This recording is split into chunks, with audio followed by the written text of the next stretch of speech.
Magandang araw po ng pagsamba sa ating Panginoong Jesucristo ngayong araw po ng Linggo, March 22, 2026. Kamusta po kayo mga kapatid yan po sa Majuro Christian Church? Nawa po ang lahat ay nasa mabuti pong kalagayan. Ako po ay natutuwa na muli po kayong makasama sa pag-aaral po ng salita ng Diyos ngayong pong araw ng linggo upang ipagpatuloy po natin ang ating pong serye sa salita ng Diyos. Tayo na po'y manalangin sa Kanya. Aming Panginoon, kami po'y nagpapasalamat sa araw na ito na ibinigay mo sa amin na maayos na panahon, araw at bagong buhay, bagong sigla upang kami po ay sumamba sa inyo sa araw na ito. At nawa Panginoon ang aming puso ay punong-puno, Panginoon, ng kagalakang nagmumula sa inyo. At pusong may taus-pusong nagnanais na magbigay ng kapurihan, ng respeto, paggalang sa aming Panginoon habang kami po, Panginoon, ay sumasamba at nakaharap sa inyo.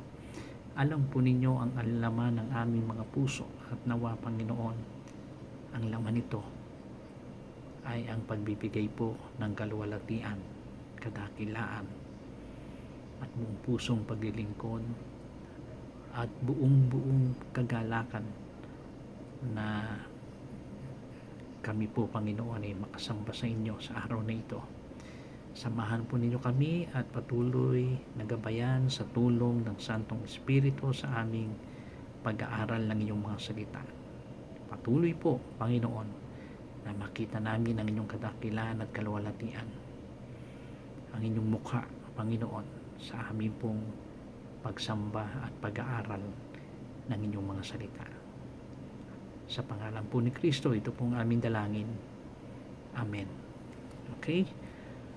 At muli po, tayo po ay nasa huling acronym ng ating pong pinag-aaralan, salita ng Diyos. So, ilang pagre-review po. Ito po ay huli na ninyong maririnig ang ating mga iniisa-isang mga letra po ng salita ng Diyos. Letter S, sagradong kasulatan. Ikalawang Timoteo 3:16. A, autentikong tinig ng Diyos, Hebreo 4:12. L, liwanag sa dilim, awit 119, talatang 105. I, inspirasyon ng Espiritu, ikalawang Pedro 1:21. T, tunay na katotohanan, sa Juan 17:17. A, para po sa kabuuan ng salita, autoridad na walang hanggan, Mateo 24:35. At sa salitang nang, N, nagsisiwalat ng lihim, sa aklat po ng Jeremias 17:10. G, gabay sa buhay, sa aklat ng Kawikaan 3:6. At sa salita pong Diyos, letrang D, depensa laban sa tukso, awit 119:11. I, itinakdang pamantayan, awit 18:30. Y, yaman ng karunungan, sa aklat ng Kawikaan 8:10. O, oportunidad para sa kaligtasan, sa aklat ng Roma 1:16. At tayo po ngayon ay nasa huli na sa kabuuan po ng salitang Diyos. S ay makikita natin sa Roma 10:17. Tingnan muna po natin at basahin ng Roma 10:17. Roma 10:17. Roma 10:17. Ito po ang sabi po sa aklat ng Roma 10:17. Kaya ang pananampalataya ay nanggagaling sa pakikinig, at ang pakikinig ay sa pamagitan ng salita ni Kristo. Okay? Tingnan natin sa ibang salin itong mabuting balita. Roma 10:17. Ang Biblia po yung una kong salin na binasa. So tingnan natin dito sa mabuting balita sa Roma 10:17. Okay. Roma 10:17. Kaya't ang pananampalataya ay bunga ng pakikinig, at ang pakikinig naman ay bunga ng pangangaral tungkol kay Kristo. So ano po ang acronym ng S po natin para sa salitang Diyos sa kahuli-hulihan po ng ating seri na salita ng Diyos? S stands for sandigan ng pananampalataya. S, sandigan ng pananampalataya. Ang pananampalataya ay hindi po lumilitaw mula sa kawalan. Tandaan po natin yan. Hindi rin ito basta emosyon na pumapasok and then nawawala. May mga tendency po kasi na akala natin tunay na sumampalataya sa Panginoon. Meron nga po dyan, no? Na talagang umiiyak pa. At sinasabi nilang natagpuan ko na ang Panginoon. At nakita natin yung talagang pag-iyak niya, pagluha. And then suddenly, wala na sila. Una't huling linggo pala natin nakita ang taong iyon, no? Pero sabi siya ng ganoong bagay, at talagang sa emosyon nakikita natin na tila baga parang talagang sumampalataya siya sa Panginoon, pero lumilitaw na talagang mula sa kawalan ng tunay na pananampalataya. Kaya hindi po ito basta na emosyon na pumapasok and then nawawala po. Mandaraya po yung mga ganung bagay. Ang tunay na pananampalataya ay may pundasyon. At iyan po ay ang salita ng Diyos. Yan ang pundasyon ng tunay na pananampalataya na nagmumula sa salita ng Diyos. Na kapag pinakikinggan natin ang kanyang salita, doon nagsisimula ang pagtitiwala at pananalig na magtutulak sa atin na tunay na sumunod sa Kanya. Okay, siyempre, kung may pakikinggan ka, ibig sabihin may nagtuturo, may nagbabahagi sa atin, no? Kaya napakinggan natin at nadinig natin ang salita ng Panginoon.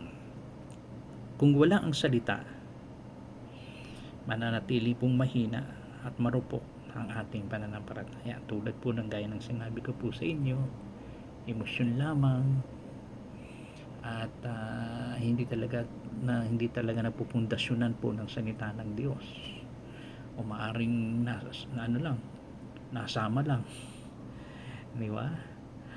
dahil magkakaibigan, asama, maitulak, at nakita niya yung kaibigan niya o best friend niya na gustong sumampalataya sa Panginoon, no?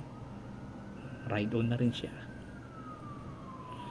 Gusto na rin niya na sumampalataya sa Panginoon, and then suddenly ganun makikita natin hindi naman pala tunay na sumampalataya sa Panginoon, talagang marupok ang kanyang pananampalataya sa ating Panginoon, sapagkat hindi po napupundasyonan ng tunay na salita ng Diyos.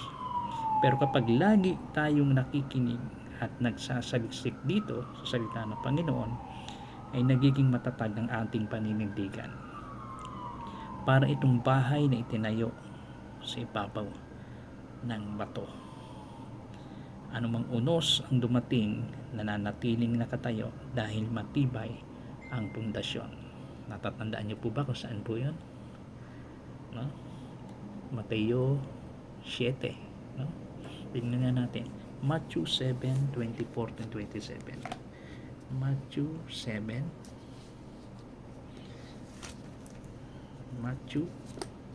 Mateo 7. Isang magandang sinabi ng Panginoon. No? Mateo 7. Matthew 7:24-27.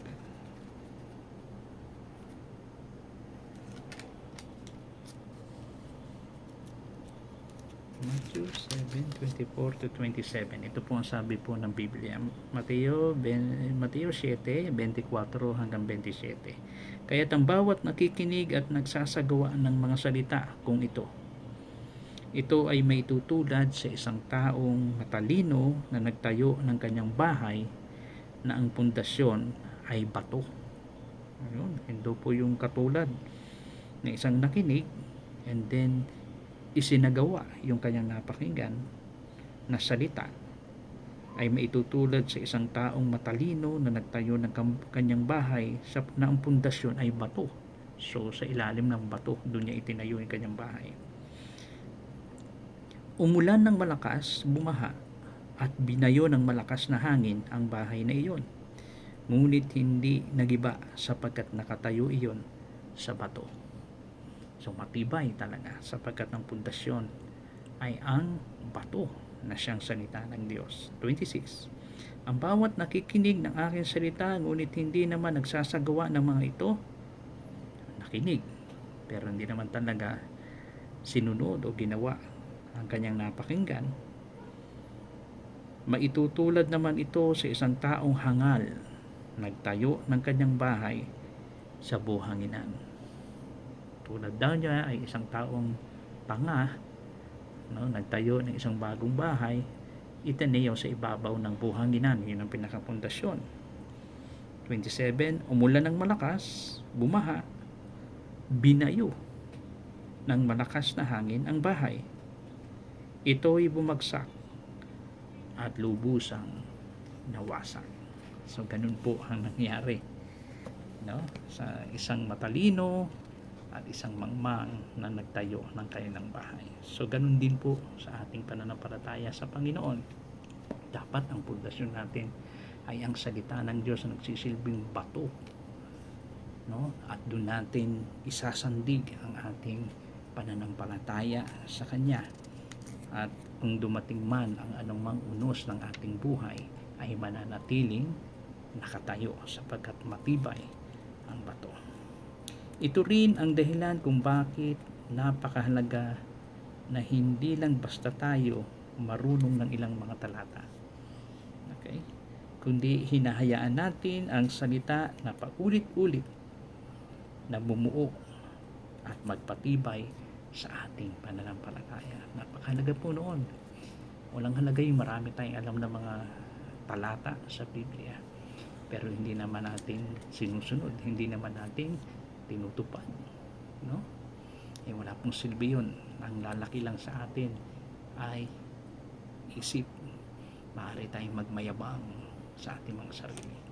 Ang gusto ng Panginoon, ilagay natin sa ating puso upang ang pusong ito ay lumaki sa pamagitan ng pagsunod sa kanyang salita, kaya hayaan natin na ang salita na ating napakinggan ay paulit-ulit na siyang bubuo upang magpatibay sa ating pananampalataya. So sa bawat pakikinig natin, pagninilay o pagbubulay at pagsasabuhay ng salita, mas nagiging totoo at buhay ang ating pananalig sa ating Panginoon. Kaya napakahalaga po noon,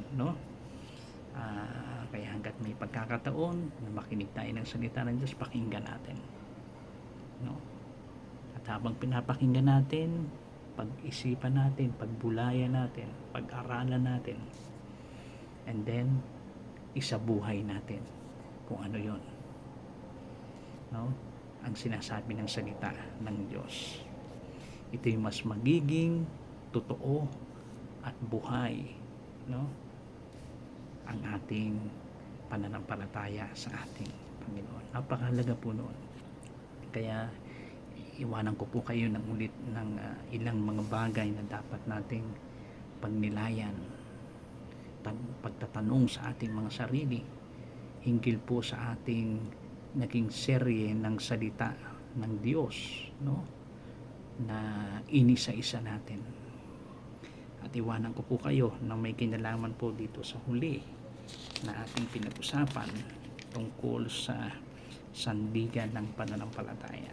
Napakahalaga po, na kung ano man yung ating magiging tugon sa mga bagay na iiwan ko po sa inyong dapat nating pag-isipan, pagnilay-nilayan. Number 1, ano ang pundasyon ng aking pananampalataya?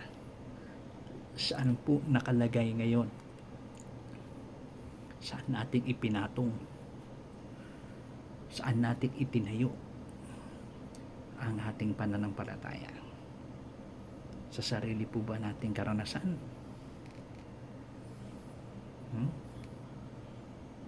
O sa emosyon lamang natin? O ito po ay nakatayo at ang pundasyon nito ay sa salita ng Diyos? Dito po ba nakasandig ang ating pananalig, ang ating pananampalataya sa Panginoon? Hindi po sana sa ating mga sariling magagawa, hindi po sa ating karunungan, hindi sa sarili nating kakayahan, kundi ang pinakapundasyon ng ating pananampalataya o pananalig sa ating Panginoon ay walang iba kundi nasa salita ng Diyos. Yan po ang pinakamahalaga. Inuulit ko po, kapag hindi sa salita ng Diyos darating sa ating buhay ang maraming iba't ibang mga unos ng buhay na talagang ibabagsak tayo nito, at maitutulad tayo sa isang taong mangmang na itinayo ang ating bahay sa ibabaw ng buhanginan. Pero sana po, itulad tayo ng Panginoon sa isang taong matalino, na ang ating pananalig, ang ating pananampalataya ay itinayo sa ibabaw ng bato na siyang salita ng Diyos. At kung dumating man ang iba't ibang unos ng buhay sa atin, mananatili tayong nakatayo sapagkat napakatibay ng ating pundasyon sa pamagitan ng salita ng Diyos. Purihin natin ang Panginoon. Okay? Kaya ano ang pundasyon ng iyong pananampalataya? Ikalawa, paano ko pinalalakas ang aking pananampalataya? Sa pamagitan ng regular na pakikinig at pagbabasa ng kasulatan. Ibig sabihin po, nuulit ko, paano ko pinalalakas ang aking pananampalataya? Sa pamagitan ng regular na pakikinig at pagbabasa ng kasulatan. So, ibig sabihin po, pinalalakas natin ang ating pananampalataya siyempre sa pamamagitan ng salita ng Diyos, no? So tayo po ba ay may nabuo ng desisyon, at sa sandaling may desisyon na tayo, meron na po ba tayong programa na maaaring gawin natin sa ating mga sarili upang tayo ay makinabang sa salita ng Diyos? Dahil alam natin, dito lalakas ang ating pananampalataya sa Panginoon. Okay. Kaya anong programa, anong paglalapak ang ginawa natin sa pag-aaral natin sa lahat ng acronym ng salita ng Diyos? Meron na po ba tayong nabuo na paano natin isasabuhay yung ating mga natutunan mula sa salita ng Diyos? Yes, may programa ka ba sa pagbabasa? May programa ka ba sa pakikinig, sa pag-aaral, pagbubulay, no? At pagsasaulo ng salita ng Panginoon, no? Sana po hindi manatili itong isang nalalaman lamang natin. Kahit kabisa po ninyo yung bawat letra ng acronym ng salita ng Diyos, pero kung wala po kayong programa at desisyon at programa kung paano po ninyo ilalapat ang salita ng Diyos sa ating buhay, no, na alam natin na ito ang magpapalakas sa ating pananampalataya, mababaliwala po yan. Baliwala. Kaya salamat sa Panginoon kapag nakikita ko yung meron kayong men's fellowship, ladies fellowship. Okay, isa pong paraan yan para makinig tayo ng salita ng Diyos. At nagkaroon po kayo ng pagkakataon mag-aral ng salita ng Panginoon. Okay. Isa po yan sa mga bagay na makakatulong po sa atin para sa pagpapatibay ng ating pananampalataya. Pero sa mga pansarili po natin, meron po ba tayong programa sa ating sarili kung paano, no, na palalakasin natin ang ating pananampalataya sa pamagitan ng salita ng Diyos? Okay? May regular ka bang pagbabasa ng salita ng Diyos? Pag-aaral, pagbubulay, pagsasaulo, no? Pagbabasa. Napakahalaga po niyan. Kaya paano ko pinalalakas ang aking pananampalataya sa pamagitan ng kanyang salita? Kaya sana po wag pong magsilbi na alam lamang natin ang mga bagay na ito, kung ano man ang ibig sabihin ng bawat letra o acronym ng salita ng Diyos. Pero sana nakabuo tayo ng isang desisyon at programa kung paano natin gagawin ito sa ating mga sarili. Ikatlo, nakikita ba sa aking buhay na ang salita ng Diyos ang aking sandigan, lalo na sa panahon ng pagsubok? Nakikita ba sa aking buhay na ang salita ng Diyos ang aking sandigan, lalo na sa panahon ng pagsubok? Nakikita po ba sa atin ang salita ng Diyos sa ating buhay?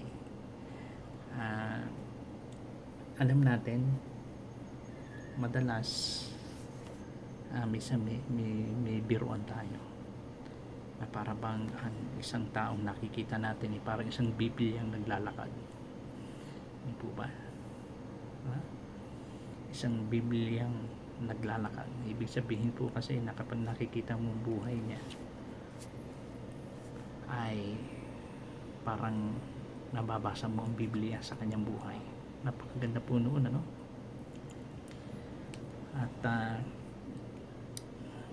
marami po kasi talagang nakakahiya na minsan, yes, every Sunday may dala tayong Biblia at alam ng tao kung saan tayo pupunta. Tayo ay magsisimba, tayo ay sasamba sa Panginoon paglinggo at nakikita kong may hawak ng Biblia. Pag-araw po ng Lunes hanggang Sabado, pag nakikita po kaya ng tao ng iba, ano po kaya ang nasasabi po nila? Saan kaya pupunta ito? ba? Ah, hindi kaya minsan sabi ng isang anak, no, sa kanyang ah, sa kanyang tagapagturo ng Sunday School. Nakita kasi ng isang guro ng Sunday School, malungkot yung kanyang tinuturuan ng isa at nilapitan niya. Sabi niya, "Ah, bakit ka malungkot? Linggo pa naman at tayo nag-aaral ng salita ng Diyos para sa ating Sunday School. Paano ba kita mapapasaya? Bakit ka ba malungkot?" Sabi niya, kasi malungkot ako kasi matatapos na po ang ang linggo. Nalulungkot po ako. O, bakit naman? Matatapos lang yung ating ginagawa, pag-aaral sa salita, pag-aaral ng linggo. Ba't ka nalulungkot? Kasi darating na naman po yung Lunes hanggang Sabado. Oh, ano naman kung natural lang naman yun, may Lunes hanggang Sabado. Nalulungkot po kasi ako kasi ayaw ko po ugali ng aking magulang eh. Bakit? Ginagawa ng magulang mo sa'yo? Kasi pag araw po ng Lunes hanggang Sabado, iba po yung ugali nila. Sabi niya, masungit, magagalitin, kaya nakakatakot po. At kapag dumarating na po ang linggo, masaya ako. Bakit? Kasi po mabait sila, no? Kakaiba. ano po yung ibig sabihin nun, no? Kapag linggo lang nakikita yung pagiging isang Kristiyano, no? At hindi po ganoon, no? Sana hindi po tayo ganoon, no? Pag linggo lang tayo nakikita yung pagiging isang Kristiyano natin, tagasunod ng ating Panginoon sa Kristo. Pero sana po Lunes hanggang Linggo, araw-araw. Bakit? Malaking bagay pong magagawa, no? Na lumago at lumakas ang ating pananampalataya sa pamagitan po ng salita ng Diyos. Pag-aaral, pagbabasa, pakikinig, pagsasaulo, pagbubulay, and then ilalapat po natin yun, gagawin natin sa ating mga sarili. At titibay ang ating pananampalataya sa Panginoon. Lalago tayo sa ating pananampalataya. Kaya napakahalaga po noon, mga kapatid. Kaya mababaliwala po ang salita ng Diyos na natutunan natin sa acronym kung wala pong paglalapat nito. Okay? Kaya sana ito ang tunay na maging pundasyon ng ating pananampalataya upang tayo lagi niyang palakasin, pagtibayin, palaguin sa ating pananampalataya at baguhin nito ang ating puso sa bawat sandali ng ating buhay. Napakahalaga po, no? Kaya ito ang dalangin ko po, na bawat isa sa atin, ang ating puso ay maging malapit sa salita ng Diyos. Ito ay kauhawan natin, no? Panabikan natin, basahin, pag-aralan, pagbulayan sa ulo, no? At ito ang gumawa sa buhay natin sa malaking pagbabago. Wala pong imposible sa matibay na pundasyon ng pananampalataya na nasa ibabaw ng salita ng Diyos. Nawa po'y pinagpala tayo ng kanyang mga salita. At loobin ng Panginoon, magkaroon tayo muli ng isang panibagong serye na may kinalaman pa rin po sa salita ng Diyos, sapagkat napakahalaga sa atin ng kanyang mga salita. Panginoon, salamat po sa inyong salita na libre at malaya po naming nababasa at nahahawakan at angkinin. Nawa, Panginoon, bigyan mo kami ng lakas upang kami po ay maging tapat sa inyong mga salita. At lagi naming babasa, mapag-aralan, isaulo, pakinggan, at isabuhay. Pangunahan po kami ng Santong Espiritu sa bawat hakbang ng aming buhay ay nasa ibabaw po ng salita ng Diyos. Lagi mo kaming baguhin, lagi mo kaming tulungan. Ingatan po ninyo mga kapatid, kabayan, ang mga may karamdaman, kayong patuloy na magbigay ng kalakasan at kagalingan. At anuman ang mga kahilingan po na alam mo, Panginoon, sa aming mga puso, kayo, Panginoon, ang tutugon at kayo ang patuloy na makipagtagpo sa amin sa lahat ng aming pangangailangan. Salamat po sa lahat ng inyong kabutihan. Patuloy ka namin pinupuri at pinasasalamatan, o aming Panginoon. Ikaw po'y aming iniibig at minamahal. Salamat po sa inyong mga salita. Ito po ang aming dalangin sa pangalan ni Kristo Jesus. Amen. Mga kapatid, patuloy po na tayo ingatan ng Panginoon at palaguin sa aral ng kanyang mga salita. God bless po sa inyong lahat.